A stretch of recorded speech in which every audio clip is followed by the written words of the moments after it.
What the heck is even going on here? They're grasping at straws and straws that a lot of women will gravitate towards. Whoa! So we have a story that came out just today, just a couple of hours ago, that Ryan Gosling is in talks with Sean Levy, who is one of those people who is supposed to be making another Star Wars movie, a Star Wars film, and they are in talks for him to be the new protagonist, the new main character.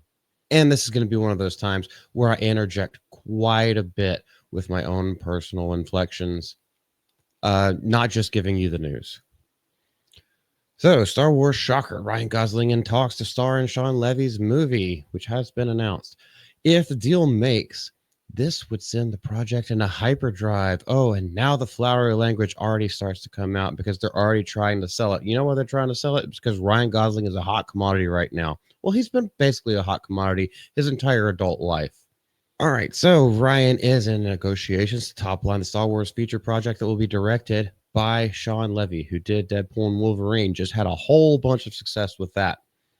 And details on any project are harder to acquire than plans for an orbital planet killer. These puns and references are going to kill me. They really are in Minecraft. Not really.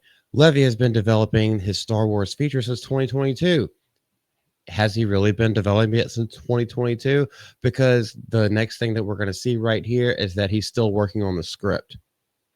I'm glad that it takes you 2.5 years to write a dadgum script for a standalone movie.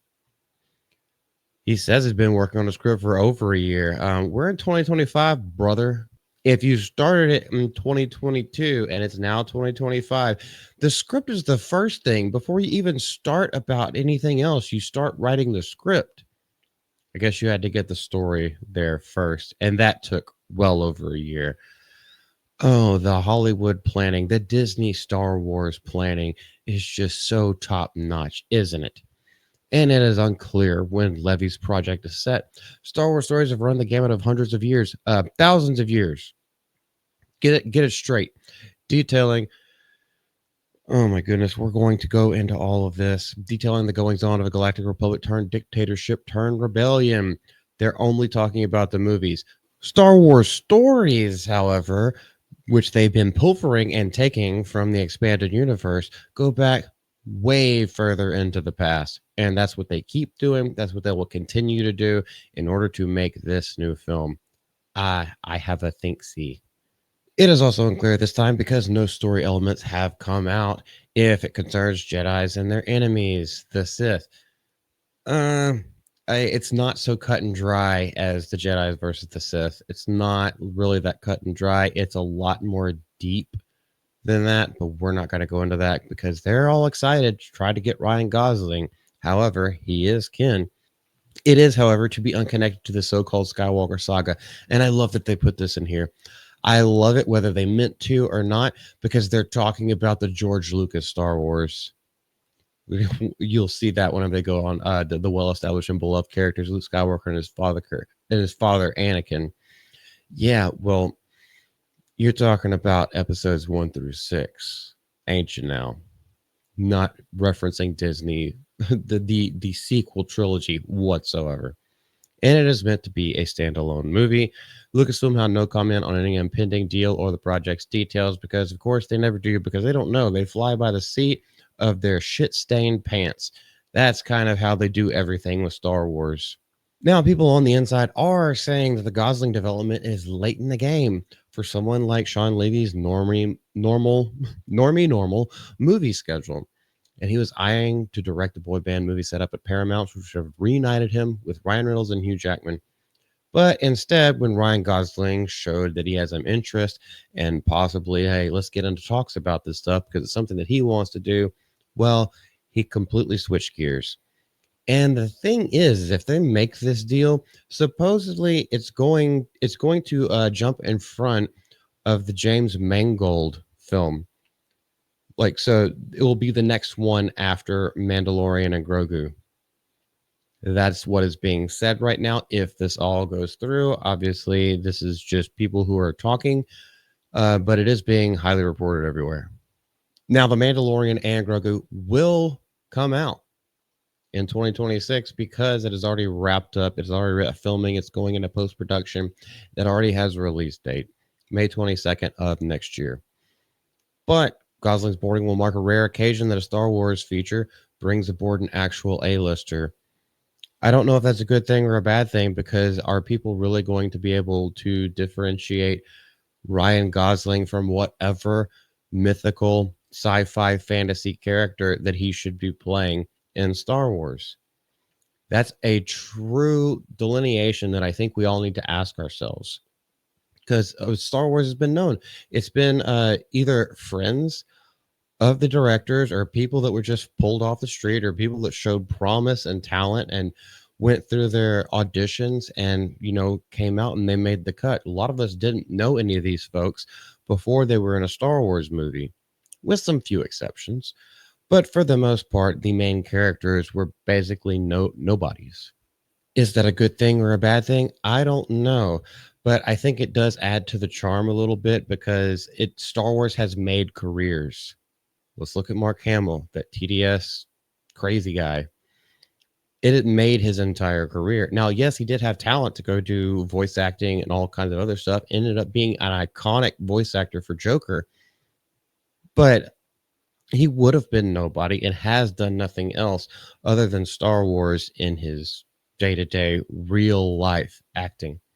Now, of course, episode one did bring on Liam Neeson after Schindler's List, but I will have to say, unless you watch Rob Roy or Schindler's List, you really wouldn't know who Liam Neeson was at that time either. Taken hadn't come out, he hadn't done all this other kind of stuff. He was basically, I would say, a relative unknown. Maybe unknown is not the right word, but just like under the radar. Let's put it that way, an under the radar actor. So really, it's not a super bad thing.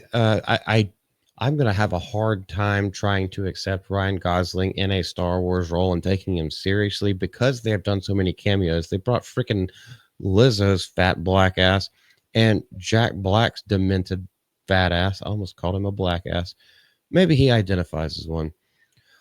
But they've done so many cameos and just brought in like talent because they know that their scripts can't support it, so they need an actor who can support even a crappy script in order to make it at least palatable.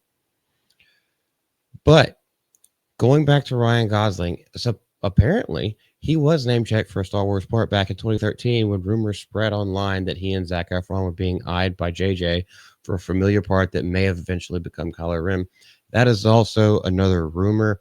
Ryan himself and JJ himself have not quantified that rumor, but it kind of makes sense. He was looking for someone around that age, around that build, around that look to play someone who could pull off the part and also be a potential love interest for Ray. It was always about Ray, and I guess he was thinking about shipping all the way back then. Guess what, JJ? It didn't work out for you. It didn't work out for anybody. And it definitely didn't work out for Star Wars as a whole. Now, the box office did fine, but you just killed off all of your fans. And therein lies the story. Can Ryan Gosling bring hope to a failing Disney Plus Star Wars? Absolutely not. Absolutely not. They're going to have to pay him an exorbitant amount of money. It's whether it fails or succeeds, that's yet to be decided, even if it comes out, because all this stuff is all speculation. It's all just like, ooh, what if we tease and cock tease the audience with this casting? What if we tease them with this director? What if we tease them with this storyline? That's all they're doing. They're putting out feelers. They're fishing around right now. Now, I know a lot of people will fall for it, at least if it does come to a fruition and goes to the movie theaters. A lot of people will fall for it. They will get initial ticket sales, and people will try to defend. I mean, it'll just keep the culture war going. Well, it'll keep the Star Wars fandom going for a little bit longer, especially the shills, because nothing is wrong in the eyes of Jacob. But if you guys have anything to say about this, have you heard about it? Leave it down in the comment section below. If you like what you see on this channel, this is Multi from the GCA. We do live streams every Wednesday night at 8:30 Eastern. I always forget that because I live in Central Time. Yep, come hang out with us there. Normally an hour and a half, hour 45 minutes. And we still do topics and we just hang out with a panel of friends. So you see a lot more viewpoints than just mine on there. And sometimes I'm proven wrong, and sometimes we all come to agreements. That's kind of how we roll things over there. We always have a great time. Y'all take care, and I will see you later. Bye bye.